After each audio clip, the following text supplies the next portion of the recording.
Assalamualaikum warahmatullahi wabarakatuh. Waalaikumsalam warahmatullahi wabarakatuh. Saya atas nama Hermansyah selaku perwakilan kantor hukum Raidin Anom dan Partners dalam hal ini mendampingi klien kami saudara Rivaldi hadir di Polda Metro Jaya dalam rangka kaitan hukum atas dasar pencemaran nama baik, berita hoax, dan juga ada intimidasi yang mana dituang di dalam pasal 27A junto pasal 45 ayat 6 dengan ancaman hukuman 6 tahun penjara terhadap rekan sejawat kami Bapak Farhad Abbas. Nanti mungkin untuk secara kronologis jelasnya ada nanti Pak Rivaldi dan juga ada beberapa saksi terkait dengan masalah ini. Mungkin untuk Pak Rivaldi bisa. Baik. Assalamualaikum, selamat malam. Salam perjuangan hak. Nah, saya Andi Muhammad Rivaldi selaku koordinator kelompok UMKM member Mimals bersama dengan para sebagian dari ketua-ketua kelompok UMKM berada di Polda Metro Jaya guna melaporkan ya atas dugaan yang sudah dijelaskan tadi pihak tim hukum kami dari RAP Raidin Anom and Partner, yaitu terkait dengan adanya pemberitaan hoax, kemudian pengancaman dan pencemaran nama baik. Jadi ada tiga nih ya, ada tiga. Kemudian terkait dengan pemberitaan ini sudah jelas sekali bahwa ini adalah pengancaman bagi kami, ya, bagi para emak-emak teman-teman UMKM. Karena dijapri langsung video yang menyatakan bahwa Anda meneror, Anda membawa kain kafan, Anda membawa keranda, coba bayangkan. Belum lagi ada ambulans yang ke sana jemput Ibu Elsa, ya seperti itulah bahasa-bahasa singkatnya. Kemudian kami cek di rumah sakit RS Siloam Kebun Jeruk, ternyata itu nggak ada, ya ada yang cek dan kami cek berikutnya juga tetap nggak ada pada hari berikutnya. Nah, kami menganggap bahwa inilah yang dimaksud pemberitaan hoax ya yang sudah dipublikasikan. Saya menyayangkan juga SCTP ya, maaf, yang sudah memberitakan dengan jelas sekali foto Bang Farhad gitu ya. Jadi tolong diklarifikasi, dicek kebenarannya, tapi terkait dengan itu nggak ada masalah. Saya percaya dengan para media. Tapi yang jadi masalah yaitu hoaxnya karena kami dianggap datang teror dan membawa keranda, bayangkan. Ini tidak mudah ini, keranda mayat ya, kemudian kain kafan dan lain-lain, bahkan ada bunga melati. Nah ini itu diantaranya. Dan untuk pasal yang lainnya saya kira menceritakan tentang dokumen juga. Dokumen saya asli semua ya, termasuk Bang Firdaus sekarang yang mengatakan palsu, itu saya ya akan mensomasi juga beliau ya bersama dengan tim rekan kami gitu. Jadi tolong dipahami bahwa kami legal standing ini kami ada. Sebagaimana Bang Farhad mengatakan bahwa selama bertahun-tahun, bayangkan. Kalau selama bertahun-tahun, jangankan 1 tahun, 1 minggu saja sebagai pengacara yang paham hukum, tentunya kami sudah kena hukum. Itu yang pertama. Ya, jadi saya kira seperti itu.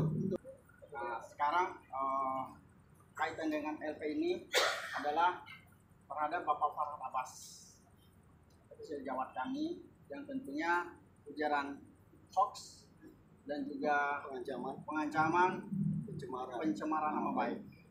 Nomor LP-nya Bang boleh dibaca? Berapa saksi Bang yang disiapin Bang? Saksinya ada berapa Bang?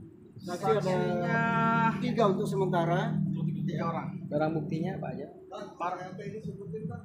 Ya. Ya, barang bukti terus sama nomor LP-nya. Barang bukti setelah kami lampirkan pun juga semua kepada pihak kepolisian. Ya, tentu dari pihak kepolisian yang telah menelaah sampai keluarnya pun juga LP ini. Nah, untuk nomor laporan kami, nomor STTL LP garing B garing 7726 garing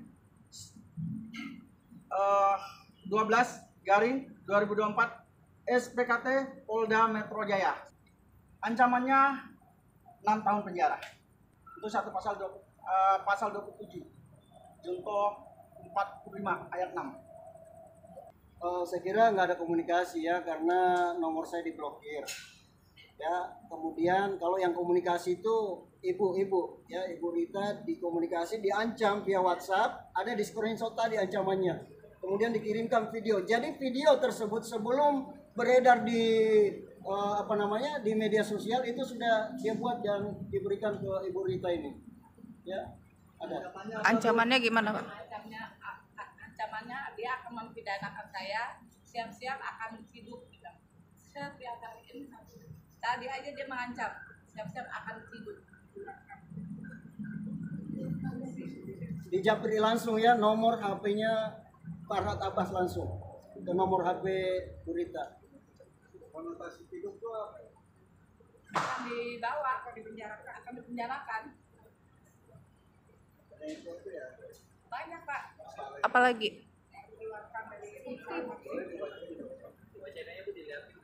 Karena saya ojol, dia tadi saya lihat di video itu yang terbaru ya. Saya ojol Maxim, dia mengintervensi perusahaan saya.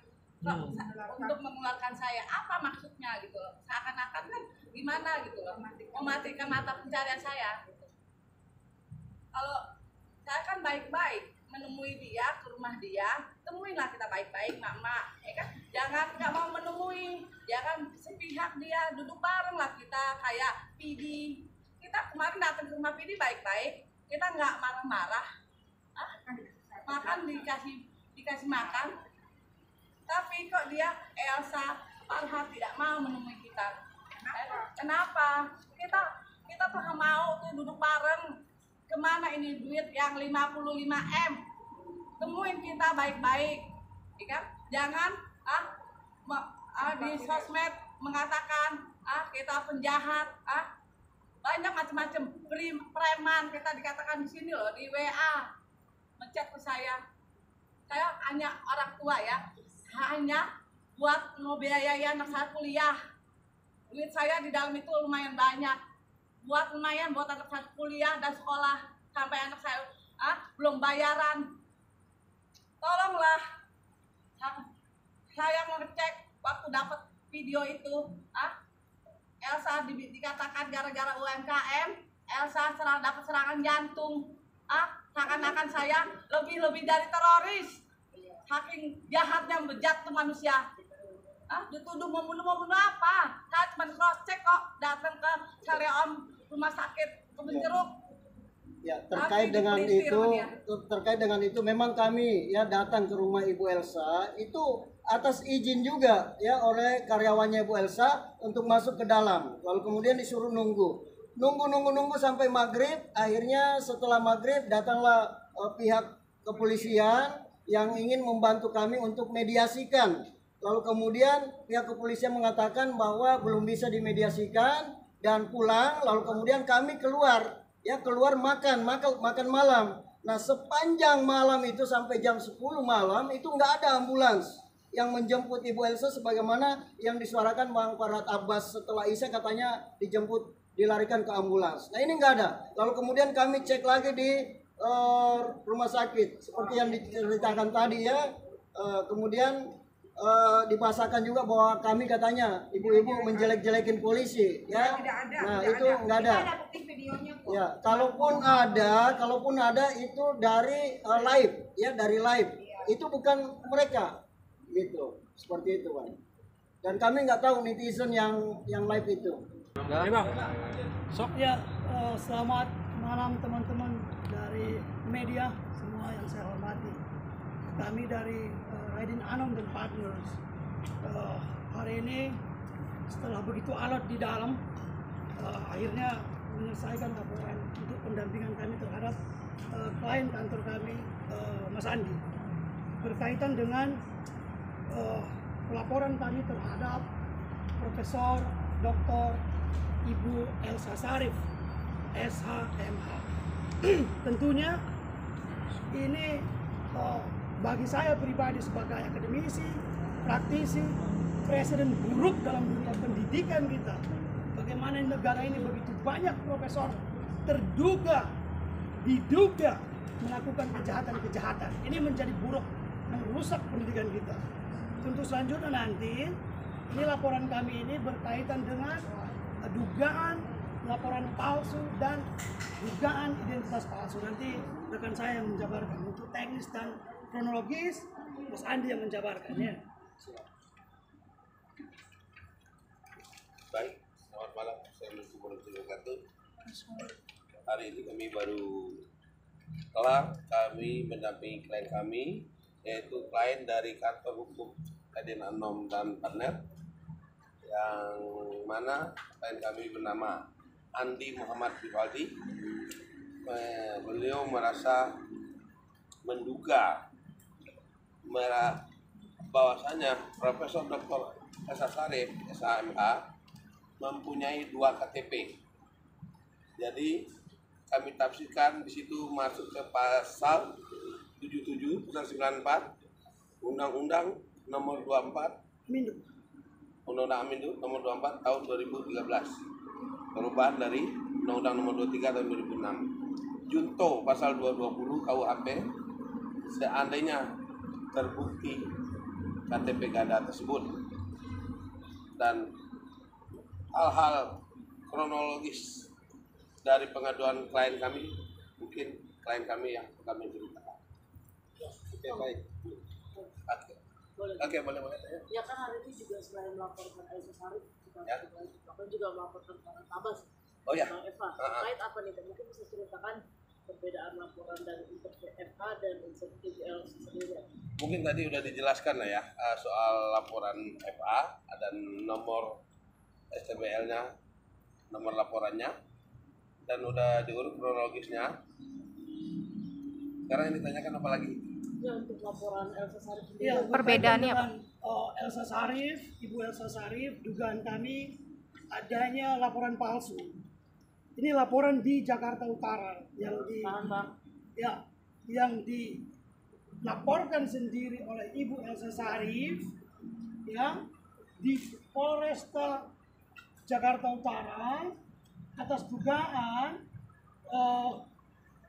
pasal 29 junto pasal 45B Undang-Undang Elektronik atau ITE perubahan kedua ini ya. Diduga Andi telah melakukan pengancaman dan lain-lain yang terjadi pada bulan Juli tahun 2024 sampai dengan Agustus 2024.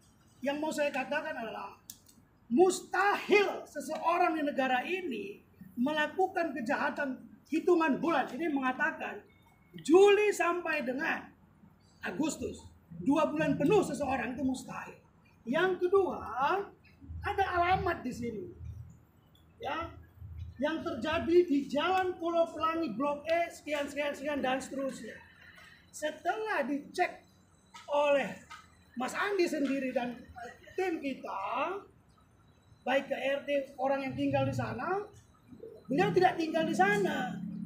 Nah, oleh sebab itu kami periksa lagi surat kuasa yang kami temukan.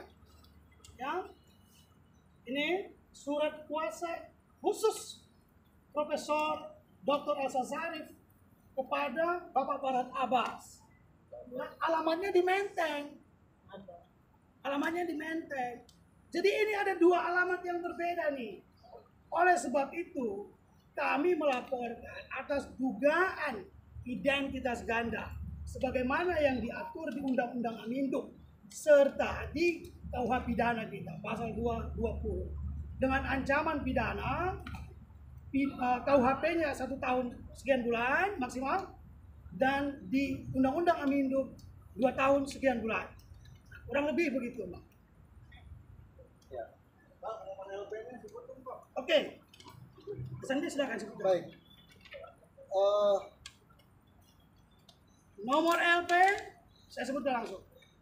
Nomor LP STTLP garing B garing 7727 garing 12 Romawi garing 2024 garing SPKT garing Polda Metro Jaya.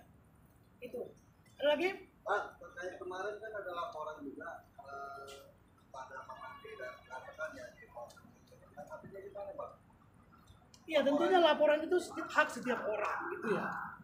Yang penting dia memiliki cukup dalil untuk melaporkan itu. Nanti tinggal kita pembuktiannya kan di pihak kepolisian. Berkaitan dengan laporan Andi tersebut, kan dugaannya ada berita bohong yang dilakukan. Memang yang berkaitan dengan Pak FA ya, kan Pak FA ini mengatakan bahwa Ibu Elsa tidak berada di Rumah Sakit Siloam. Kami dan tim ya sudah memeriksa ke rumah sakit, Mas Andi dan teman-teman sudah periksa juga.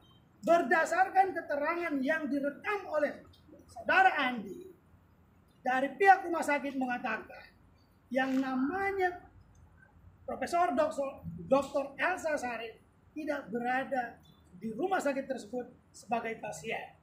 Mungkin itu Pak. Tapi pengakuan dari Pak sendiri dia baru dari mana? Ya, ada asas Latin dalam konsep hukum mengatakan certum propter incertum quod est delinquendum. Satu kepastian tidak dapat dicela karena ketidakpastian.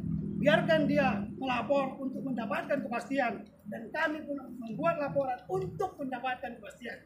Tentunya kami tidak ingin terjebak di kasus lapor melapor ini.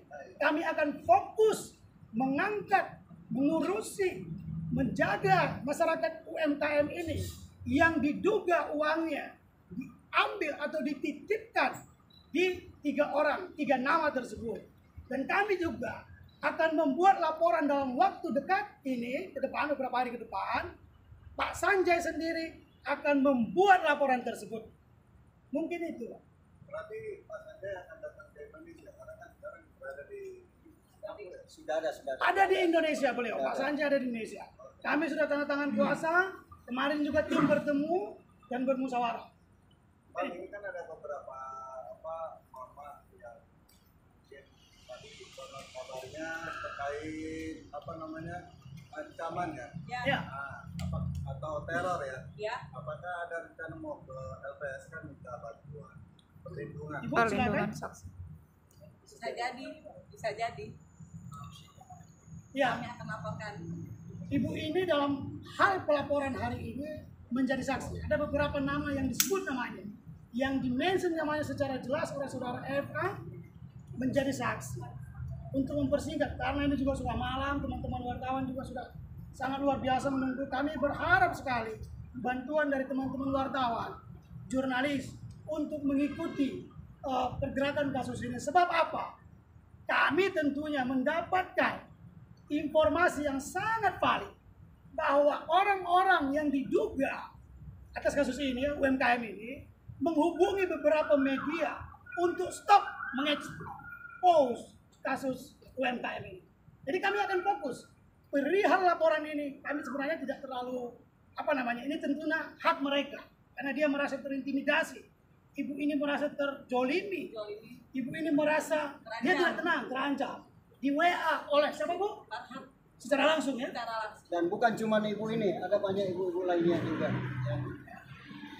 Boleh ibu yang mendapatkan ancaman? Silakan ibu. Silakan. Mana? Mendapatkan ancaman. Selain ibu, siapa aja yang mendapatkan ancaman? Ada semua dari pernyataan Farhan. Dari pernyataan Farhan yang di Ada nama-namanya. Ada nama-namanya Ibu disebutkan. LKM malah ibu-ibu dilaporkan. Ada nama-nama mereka disebutkan. Nah, seperti itulah bentuk ancamannya. Kemudian yang di Japri juga yang tahu nomornya. Ini nomornya langsung nih, Farhat Abbas. Ya. Harusnya Japri ke saya dong. Masa mama di Japri? Coba tunjukin. Nah, bisa ditunjukin nomornya terakhir, nomor terakhirnya berapa tuh? Jadi hari ini dia mengancam saya Bukan hari ini, yang lalu juga ya. Tunggu diciduk aja. Hari ini lagi ya, hari ini lagi masih diancam juga. Lihat Bu. Apakah itu betul nomor beliau?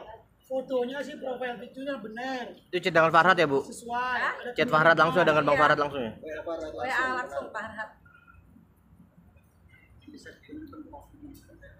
Profilnya Bu, profilnya. Klik aja. Enggak. Nomornya berapa? Kata terakhir. Nih ya. Ini profilnya. Kemiripan dengan Bapak Farhad Abbas sangat besar ya.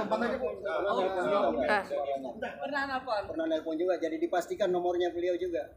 Ya, kemiripan dengan Bapak Farhad Abbas. Dan nomor ini sama dengan yang saya save juga di WA saya. Ya, jadi kami menduga Bapak Farhad. Seandainya ini Bapak Farhad Abbas, saya ingin berpesan sebagai sesama sarjana hukum.